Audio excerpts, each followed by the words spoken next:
joining us on Heritage Events Live. We're delighted to welcome you to Killer Drones, Swarming Change to the Battlefields of the Future. Please welcome our host, John J.V. Venable, Senior Research Fellow for Defense Policy. We hope you enjoy the program. Well, good afternoon, ladies and gentlemen, and thank you for joining us this afternoon. It is a great place to be, and we've got a great program for you. To give you a bit of an overview, I'm going to engage our special guest, Dr. Seth Frantzman, throughout the next half hour or so. And then I'm going to field questions from the audience. And mine are liable to be softballs, but we're counting on you to come through with the heavy hitters. So please take time to familiarize yourself with that panel on the right side of your screen. And down at the bottom, you'll see a place where you can throw in questions and hammer away, and we'll catch them on the fly, guaranteed. Well, with that, let me take a minute to introduce to you my special guest. Seth, would you come up? Dr. Seth Frantzman was born in Maine and is a correspondent at the Jerusalem Post, where he lives, right in the city of Jerusalem. He's the founder and director of the Middle East Center for Reporting and Analysis, MERCA. And Seth has reported extensively on the conflict in Iraq and other areas like Turkey, Jordan, Egypt, and Israel. And he's the author of two books. The first was After ISIS, America, Iran, and the Struggle for the Middle East. And his most recent work is the one we're going to dwell on today, and that's Drone Wars, Pioneers, Killing Machines, Artificial Intelligence, and the Battle for the Future. Seth, it's an honor and a privilege to have you with us today. Thank you for having me. Absolutely. The publication of your book and this conversation were pretty timely, particularly in light of that last week's Iranian attack on the Mercer Street, that tanker off the coast of Oman. Before we get to that attack, you spent a lot of time in some of the hottest spots in the world. You've written on the hazards of walking the streets of Mosul, Iraq, and evading, among other things, snipers. For most of us mere mortals, that would be something to write a book about. What was it that captured you and your interest in drones on that trip? In terms of the interest in drones, well, when Mosul was under siege by the Iraqi army, which was trying to destroy Islamic State, which had actually declared a caliphate there, and it was a tough battle. It was going street by street, and I was there embedded with some of the Iraqis. And one thing that scared the heck out of them was that ISIS was using drones, and they were using these full commercial drones that you can purchase, let's say online or traveling across a border pretty easily.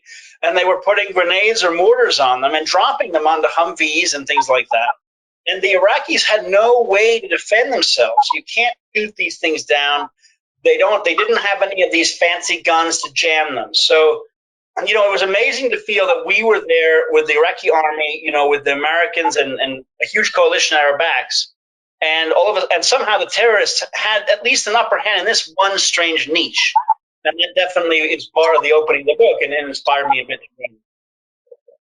Fantastic. And a great introduction both to this conversation and your book. The U.S. has been flying Predators and its sibling, the Reaper, since the 1990s, and employing them in hunter-killer modes since around 2001 timeframe. Those systems have allowed us to eliminate more than a few terrorists and armed factions, at least elements of them, around the world ever since. Those drones are really sophisticated, as you know, and really expensive, and came after years of research and development by organizations like DARPA and Big Safari. It's pretty evident now that some in the U.S. saw the value of unmanned systems early on. What were some of the hurdles, the internal disputes at DoD about their use and development? Well, it's fascinating. I think, the Americans saw what the Israelis had done with drones in 1982 to basically suppress Syrian air defense. And they thought this was a phenomenal weapon system.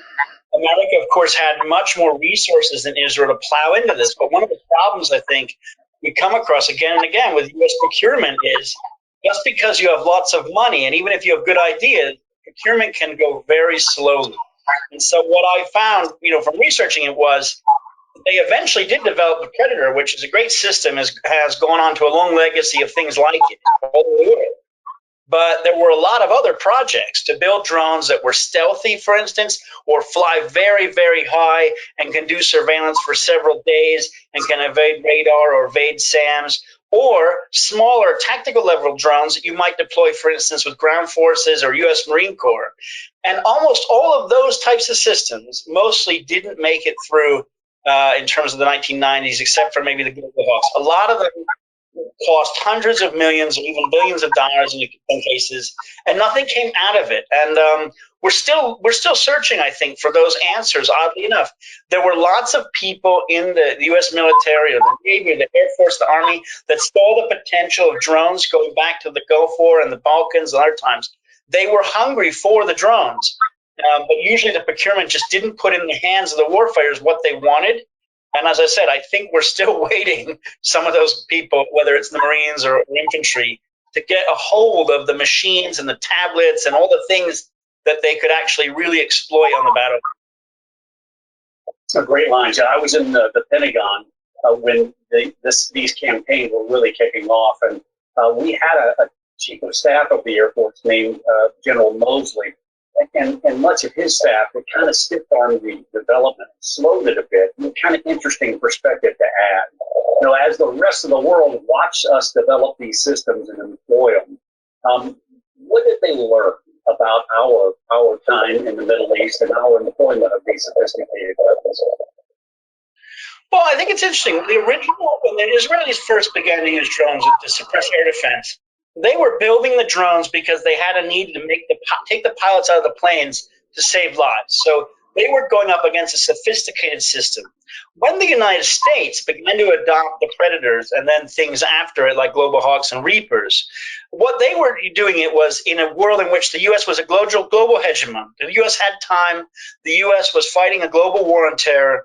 And these were not contested environments. There were no surface-to-air missiles in general being used by the Taliban, right? So drones were perfect for going after terrorists in areas where you have non-governed spaces or weak states, you know, whether it's Somalia, Afghanistan, parts of Pakistan, or parts of Africa or Yemen. Drones were really perfectly built for that niche of fighting terrorism, because the thing about drones is it's a dull, dirty, and dangerous mission.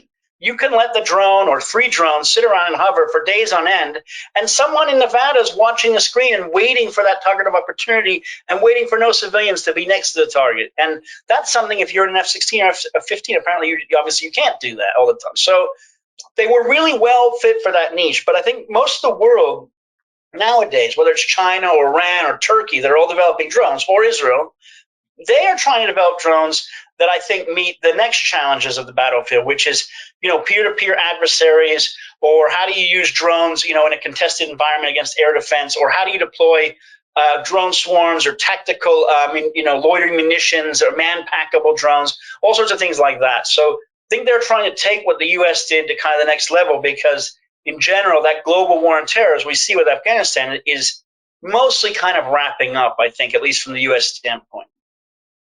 Yeah, I'll tell you, when I looked at the footage of the Syrian rebels, the drones that they used to attack Russian facilities, air base and naval facility, they seem to be put together like on the fly, something you could build at home.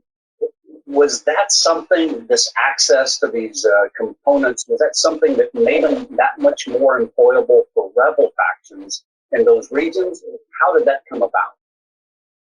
Well, I think we've learned, and one example is that, yeah, basically anyone can use these systems. I mean, not only can you basically build them out of styrofoam like a school project, but you can also buy components online like kits and then assemble pieces of them. And that's why, for instance, I think CENTCOM's head, Kenneth McKenzie, said he's concerned massively about the drone threat, not just from, you know, countries like Iran, for instance, but all these non-state actors. So what we saw with the Syrian rebels is, yes, I mean, the Russian air bases there and the naval base in Syria have air defense systems. They have Pantsir 22s, they have S-300s and other things.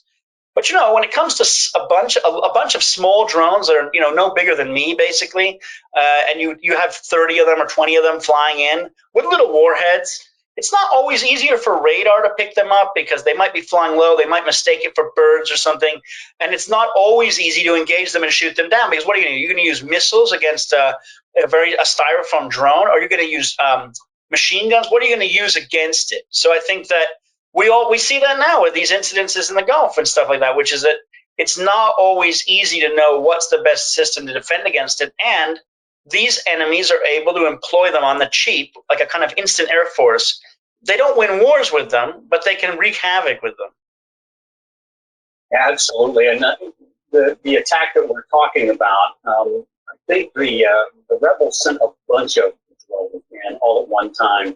And when you talk about really sophisticated systems like the S-300, you have to tune those systems where these birds, these little bitty remote control aircraft, RC aircraft, about that size and maybe less of a radar return, those get tuned out in the clutter. Yes. Tell me about this, the tactics they used on those two, the airfield and the naval facility attack, and what was different from what we had seen in the past? Well, I'm not as familiar with the nitty-gritty of that, but as you said, in terms of the issue of how do you tackle those types of things and the struggle the Russians have had or other countries, whether it's Israel or the United States, it's a huge waste, by the way, to use even Iron Dome in Israel, which uses an interceptor, a missile. I mean, it's a huge waste to use missiles on these small things like that. So, there are companies out there building all sorts of interesting things. There's a company called Smart Shooter, which has a specialized rifle sight that tracks the motion and can help you engage the target. There's a company called Extend that builds a drone that actually intercepts other drones by shooting a net at them. So the Russians didn't have something like that. I'm not as familiar. I'm not sure we can even trust entirely what Russian media tell us they apparently did, which is down them or something. And maybe we probably can't really trust Syrian rebel media that well either. So I think what we do is we can see some of the wreckage of them. And I've seen wreckage like that as well in Iraq that were similar to some of the stuff ISIS was putting into play, which is small styrofoam or things you look like you build in a shop at home. We haven't seen a lot more Syrian rebel drone activity, I think, recently. And that may be because the Turks who control the area have kind of told them to tone it down. But it was certainly interesting while it lasted for a year or two. And it's a lesson. It tells us any non-state actor or criminal group or narco-terrorists, anyone can use this stuff, and we're going to see a lot more of it, I think, whether it's Homeland Security or borders or wherever. Seth, I think you're exactly right. In that particular attack, where the Russians were kind of overwhelmed, they said that they shot down, or electronically disabled all of 14 or 16 drones that were inbound. But there's footage that's on the net and some pictures that kind of dispel that thought process. This is the first time I've seen what people call swarms of drones coming in. And it seemed to be at the time pretty effective. Have U.S. programs run by organizations like DARPA and Big Safari, have they looked at offensive drone swarms as a tactic? Yeah, the United States has looked at swarming technology, and I think it's important to draw a big difference here between what we saw in Syria or even the Iranian attack on Saudi Arabia, which is sometimes referred as a drone attack, swarm attack.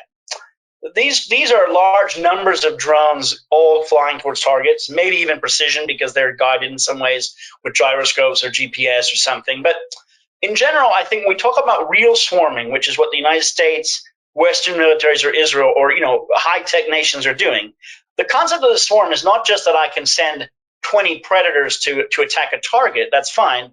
We can do that. It's whether or not you can get the artificial intelligence and the computers and algorithms to all talk to each other, for all the drones to talk to each other, for them to do things together. For instance, you can train drones to do a light show, which is cool. We've seen lots of things like that where thousands of drones do a light show. But that's not, the swarming is like the next step, which is, I think, where the drones act together in unison, but there's also some sort of a mothership or a mind that sort of controls them to do things. And the drones are able to process information very quickly. And let's say, for instance, they're tasked with going after, air defense targets. As they suppress one or the other, they will intelligently decide to say, okay, that one's done, let's go over here.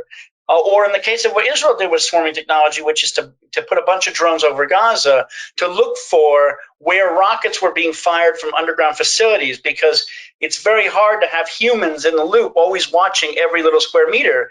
But when you have 20 drones and they're all taking pictures and feeds at the same time, and they have automatic target recognition and artificial intelligence, and they have scene matching and things where they know what that bush has been doing for the last 3 days, and all of a sudden that bush moved, the drones will tell you things that you as a person could never do. It's like a bit like Deep Blue playing chess or something. So the United States has played around with this type of stuff. We've seen more and more coverage of it. I think we're still a bit far from it being deployed, and probably one thing the U.S. military has an issue with is it's fine that Big Safari or DARPA can play around with it and get it to work, but if you're the U.S. Marines Corps, you say, well, okay, but what do I do with it? I mean, if you're a combatant commander or even a platoon officer or whatever, someone says, okay, we have drones, they can help you swarm. Okay, but what target do I want to swarm? So I think probably that's where we run into the next step is, okay, how do you actually deploy it? No, I think operationalizing it is the big challenge. I've watched footage of Marines coming in over a target area and deploying roughly 100 of these drones that operate in unison, as you talked about. But you have to overfly the target, which is kind of not peer-to-peer competitor operations, particularly with that bird. So let's take a step back then and talk about what we have seen. In 2019, the Saudi oil refinery that was hit, and that shut down about 5% of the global oil supply. Could you talk about that attack? It wasn't obviously AI directed, but how sophisticated was it? And what did we miss, or what did the defensive perimeter around that miss in that attack? Well, that was a very interesting, sophisticated attack, and afterward I wrote an article about it in which I interviewed some Israeli defense people, because obviously they were concerned that this is the kind of thing that could happen in Israel. And one of them called it a Pearl Harbor-like event. So that, I think, speaks to how important people felt it was. It involved 20 or 25 drones and cruise missiles that were used to target 2 different facilities and pieces of the facilities themselves. Not all of them made it to target, but enough of them did that it wreaked some havoc. And I think that what's fascinating about that is, Saudi Arabia has pretty sophisticated air defense systems, or at least it should. It's a very wealthy country. It has very good American equipment, and it's bought stuff from other Western nations as well. And yet Iran, a country that is under sanctions, was able to fly all of these missiles and drones, apparently over Kuwait or near Iraq somehow, to go around behind the facility, which they apparently knew the radars would not pick it up for whatever reason, or the radars were pointing the wrong way or turned off or something. And then pinpoint strikes. You can see online videos of what they hit, and it's 1, 2, 3, 4. It's not like these drones just fell in this facility. This isn't a V-1 rocket in the Second World War. It's not. It almost hit something. No. These were quite pinpoint strikes, and I think that speaks to some sort of GPS guidance and gyroscopes and pre-programmed guidance. I don't think the Iranians I don't think there's any evidence they were controlling them up until the moment of impact, i.e. they could call them off or move them. So I think that the Iranian tactic and what the Iranians have exported to Yemen and other places are drones that you fire and forget. You launch it and it goes somewhere. I do think we're probably going to see more examples now, maybe with the ship attack, in which the drones are maybe being controlled up to impact, or there's other things going on that would make them much, much more dangerous. So I think the Saudi attack was a big watershed. No one was killed, and I think we would point to that as also Iranian planning. I think they knew if they kill a bunch of workers, there will be retaliation, and if they kill Saudi citizens. So I do think it happened at a time of night and against certain installations where they assumed no one was going to be at that place, and the warheads were not that huge, I don't think. So that points to real sophistication and thought to go into this, I think. Yeah, and there's some kind of intelligence back there too. We'll step into that in a few minutes, but this is when you have several or multiple drones coming in, but even one drone getting through a defensive perimeter can do a great deal of damage. There's footage on the net right now of a Syrian faction attacking the Syrian army, at least one of their munition storage facilities, which happened to be a soccer stadium. And this drone flew over the top of it, dropped a single munition, and that cause the entire depot to go up over the course of several hours. How hard is it to detect these small drones, and what systems, in your mind, appear to be most viable? I think it's hard to detect them. I think that we've seen that in Iraq now with U.S. facilities. There are U.S. facilities in Iraq have come under rocket fire since 2019. Most of those were 107 millimeter rockets. And what we've seen is that the pro-Iranian militias have now graduated to using drones, unsurprisingly, because the Houthis in Yemen are using Iranian-style drones, so is Hamas. So these factions are using the drones, and they've begun to use them against U.S. facilities. And these U.S. facilities, you would assume, have not only detection systems, but should have CRAM, or the counter rockets artillery mortars, right? Which is a sort of a machine gun. So they should have systems to down them. And as far as we know, at least some of them have gotten through. At least one of them into Erbil International Airport, which struck what the Washington Post said was a CIA hangar, which is in that very large coalition base. So again, it points to intelligence. It points to the fact they got it through somehow. And I think that we're starting to see a lot more of that. In terms of what systems can take them down, Israel's Iron Dome system was upgraded over the last several years. It was able to shoot down for the first time publicly Hamas drones during this May conflict. Patriot missiles can shoot them down. But again, you're spending a lot of money maybe to shoot down something quite small. You can use drones to shoot down drones, or drones to hit drones or drop a net on them. You can also use lasers to shoot them down, or microwave weapons. And we're seeing a lot more tinkering with laser systems, which I think will be deployed pretty soon in Israel and probably by the U.S. and other places. The microwave weapons are moving out there. I think we're going to see, of course, electronic warfare and jamming is something you can do. So I think there's a lot of systems being worked on. I don't think they're being deployed systematically very well. And I think that's a big problem. And I think that's what Central Command has warned about. And we're seeing it. I think we're seeing it every day in the Middle East. So it's a problem. Yeah, it is a problem. And you talk about the layers of defense, particularly around Jerusalem, for example, a phalanx system, something with a Gatling gun, anti-aircraft system might cause more damage with those rounds landing in the countryside than otherwise. So these EMP or these systems that disable individual drones, those will have to become more and more viable over time. Let's dive a little bit deeper into that area. In your book, Drone Wars, you talk about Turkish drone employment against the Syrians, where they destroyed over 150 tanks. That fight largely was overlooked here in the States, but about 6 months later, the footage that came out of the Azerbaijani Armenian conflict, just how devastating these little suicide drones could be. It just didn't seem to be a place where troops or armor could hide. In light of the number of drones that were employed in that conflict, what kind of systems do you think could provide a really good area of defense for those field deployments? Well, those conflicts, as you said, are very interesting, and I have been overlooked a bit. I would say that in terms of my feeling of drone wars, and drone technology, we're looking at that's like the 1930s in Spain or something. It's a conflict that is small, but foreshadows the next real conflict, which in the case of those years was the Second World War. But in our case, it's something else. What's fascinating, so the Turkish drones are not that big and they're relatively slow, but they have lots of missiles on them. And Turkey was able to use them very well against Syrian tanks and things like that. And what's a bit fascinating there is the Russians have a system like the Panzer 22 that should be able to shoot them down. The Panzer 22 is not a bad system, but the operators did not use it effectively.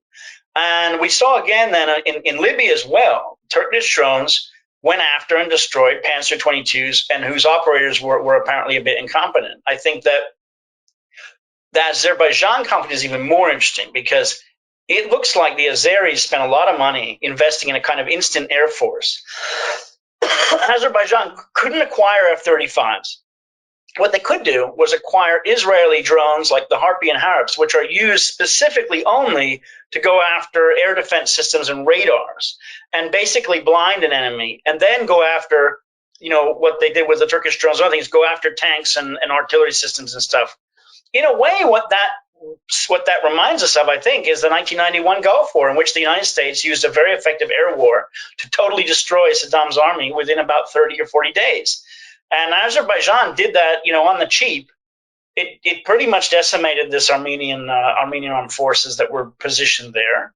And it used a combination of layers of drones, including the Israeli and Turkish systems. It also used, I think, small planes that were decoys that were unmanned as well. So they really did a lot of interesting things. Look, Armenia is a relatively poor, isolated country. So, Armenia lost that conflict. I think that the next type of conflict we might see with, peer-to-peer adversaries, it won't be a walk in the park. So what we saw there is an example of what drones can do.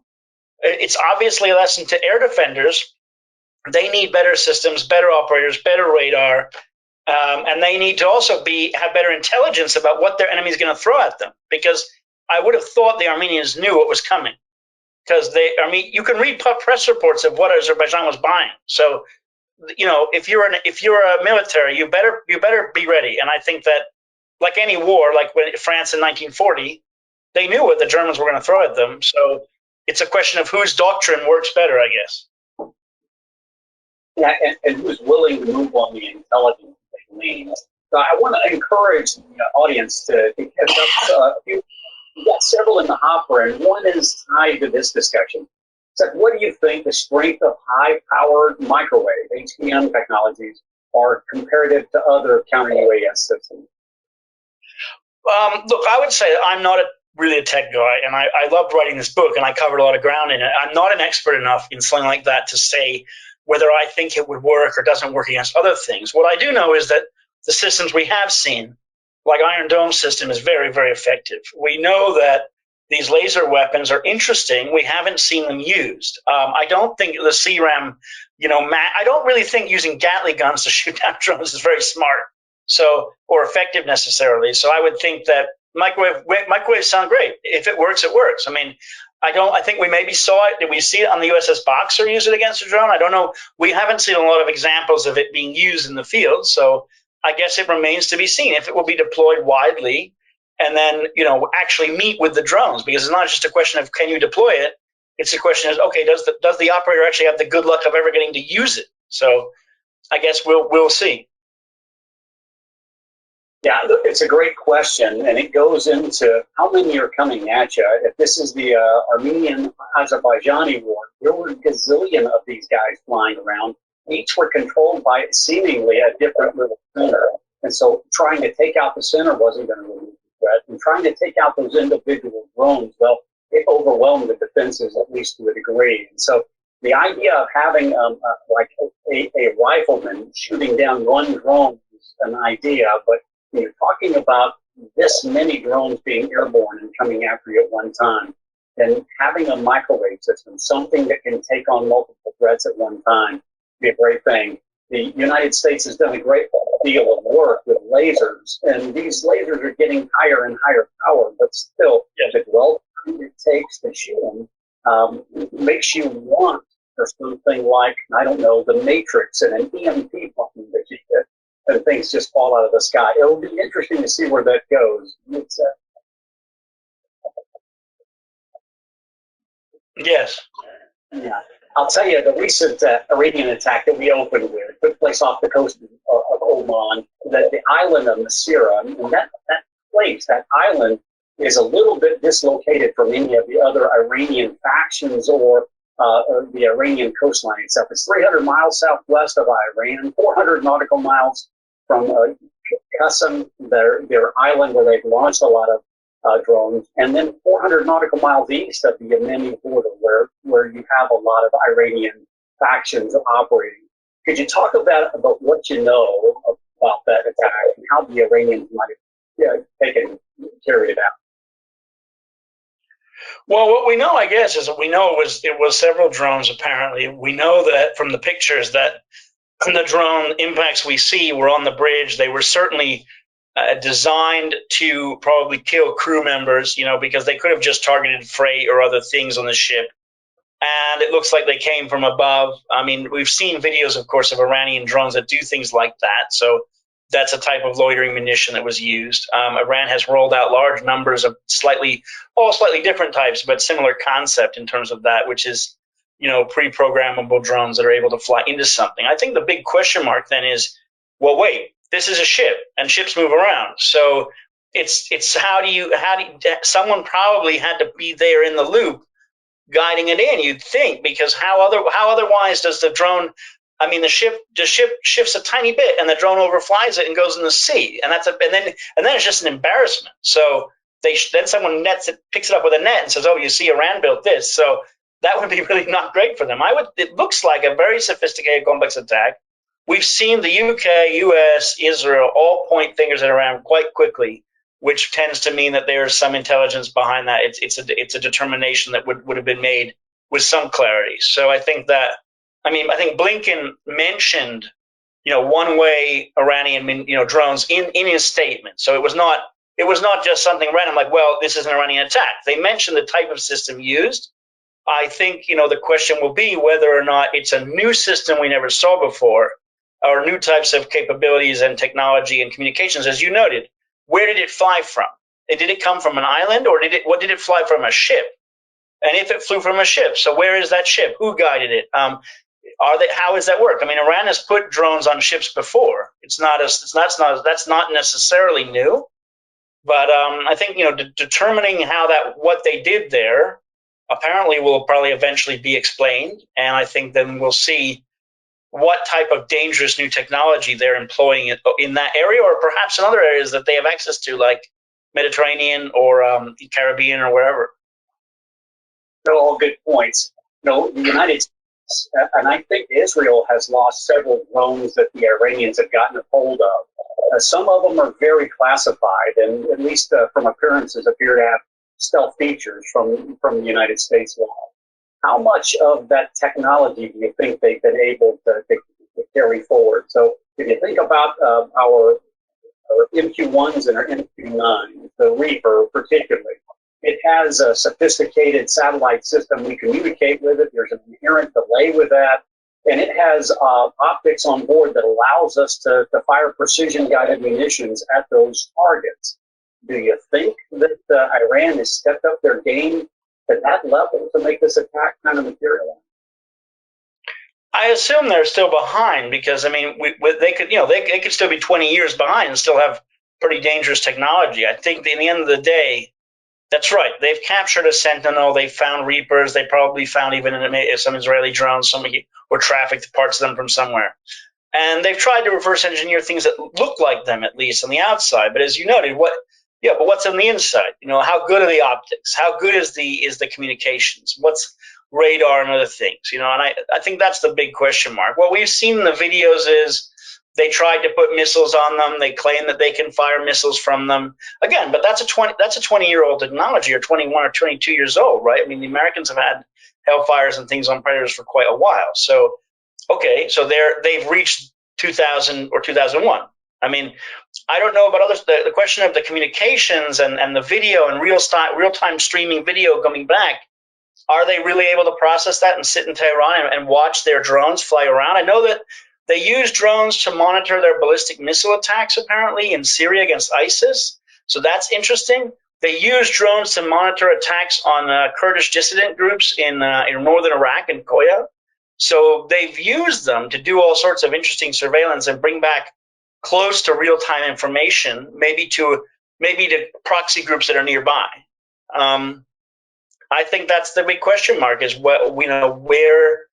how far have they gotten? How far can the drones fly? And what kind of precision can they do? And we're seeing lots and lots of evidence come out of different little, let's say, data points, I guess.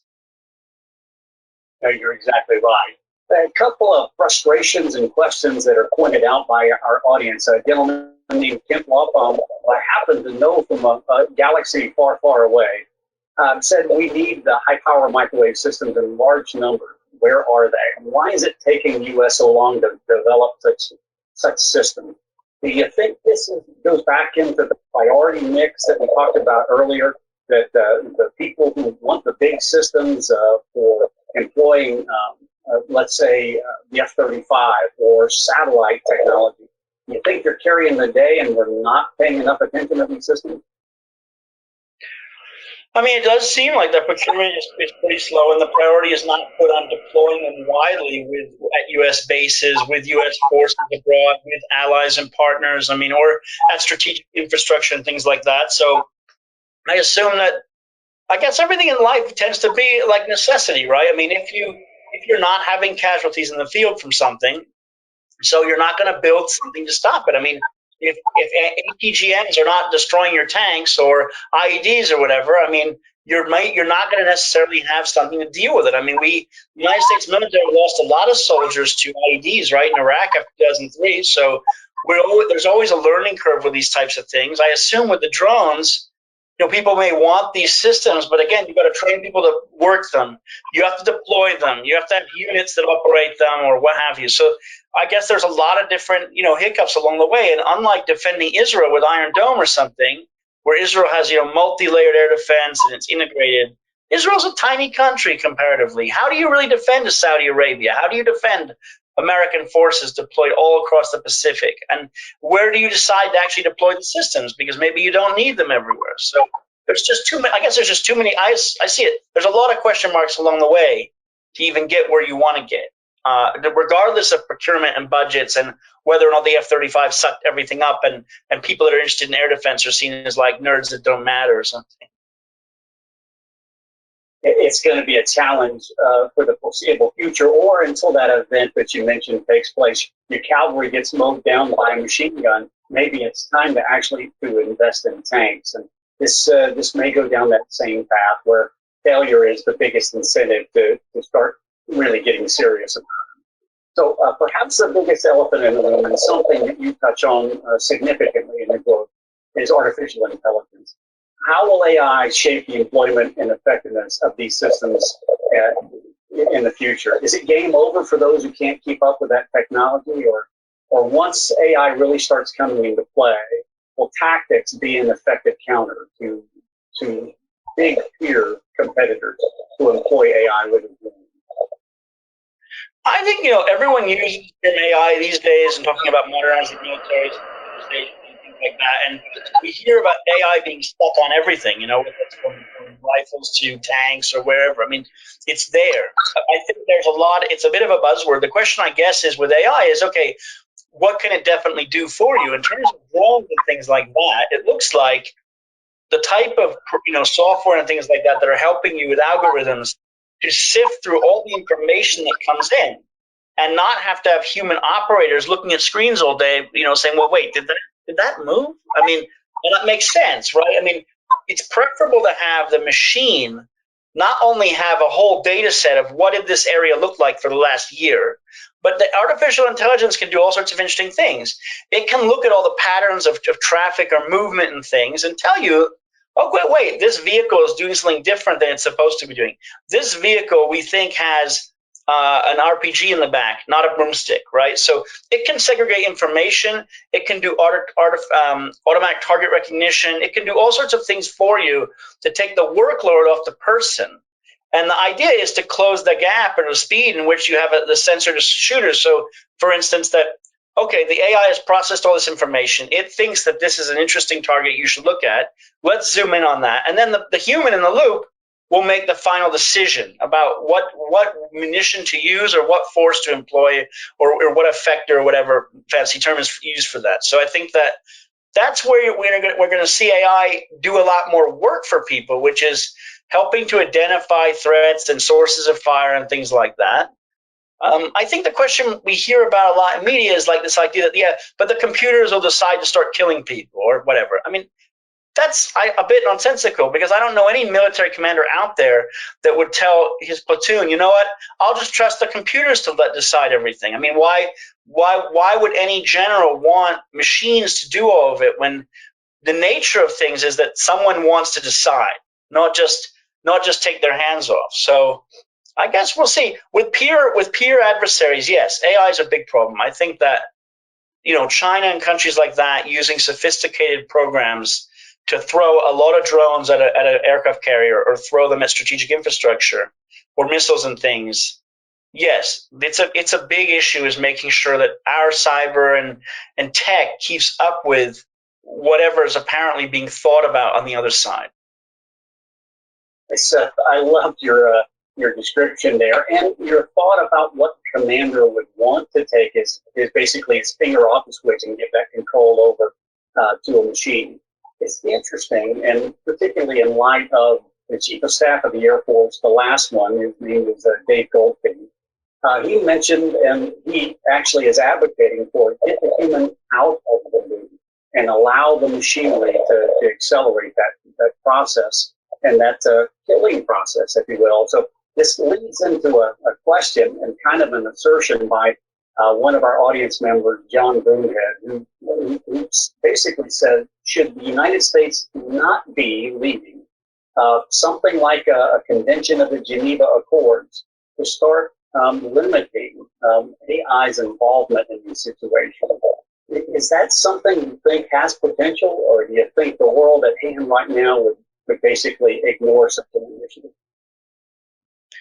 I mean, I just think history tells us, unfortunately, that the liberal international world order that was people attempted to put into place in the 1990s with George H.W. Bush and Clinton, and those types of administrations. I just think we've seen this before, by the way, 1920s, when idealistic people wanted to outlaw the use of war. I mean, like the Kellogg-Briand Pact.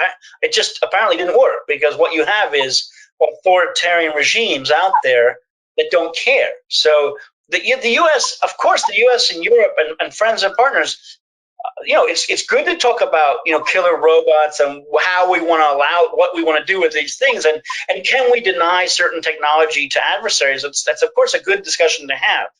We should be realistic with the fact that adversaries or near-peer adversaries, whether it's China or Russia or Iran or what have you, they're going to do whatever they want. And we see that, by the way, whether it's the annexation of Crimea, or we see that in the South Pacific or whatever, South China Sea with the islands. I mean, where is there an example of where international law really works? So I think that, unfortunately, it's good to try to do it. I think we should be realistic and say, at the same time, okay, let's have a working group also that says, let's say that doesn't work, then what do we do? How do we confront an enemy that puts in place killer robots, in a sense of, let's say, unmanned vehicles with unmanned submarines and unmanned systems in the air, all swarming to attack a place like Taiwan? How do we stop that? So I would assume that would be a good thing for planners to consider as well. Yeah, it's always, you set the rules and who's going to abide by them. At the end of the war, if the person who didn't abide by those rules wins the war, there's no accountability. So I think you're exactly right. We need to plan for both opportunities, as it were. Finally, most of our examples of the drones we've discussed so far are being employed in combat in small conflicts and by third world armies. How does China and Russia view these systems, and what can we expect in the next tier level? Well, that's a big and important question. It's probably an elephant in the room, at least in the China part. Russia is interesting, because Russia is certainly a high-tech, very smart country, big Cold War adversary. There's no shortage of interesting, weird tech they built during the Soviet era. But from what I can tell from the research I did, on the drones, they were really quite behind. They're not fielding lots of interesting drones. They've certainly used drones in the Donbass and places like that. But I was in the Donbass with the Ukrainian army, and we could hear a Russian drone. So they have them, but they're not, I don't think they're that sophisticated. I think that China is the real story. China is the country that is building large numbers of drones. It's building them quickly. It's willing to not take a long time of procurement and just throw a whole bunch of things at the wall and see what hits. They're also willing to sell them anywhere. So they're a lot cheaper than predators. It's a knockoff. It doesn't fly as far as long. It overheats. It's not as accurate. Fine. But people are hungry for that. And you're seeing countries, U.S. partners or allies or friends, buying Chinese equipment all over the place, because the United States was reticent to sell Predators and Reapers for many different reasons. China is building a lot of stuff. There's some, you mentioned sometimes the videos you can find online.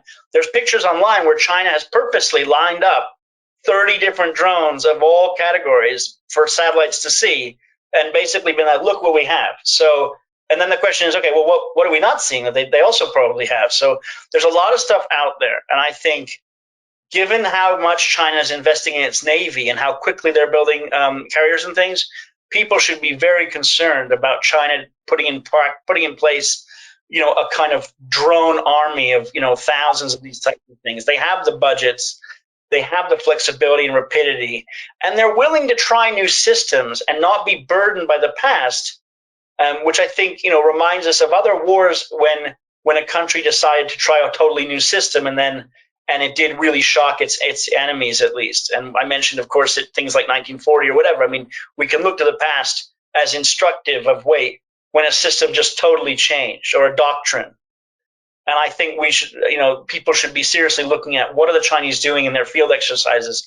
Are they innovating with unmanned systems in ways that maybe we're not? Because Australia is doing interesting things with loyal wingmen and stuff, and that's great. And there's MUM-T, or this man-unmanned teaming. It's great.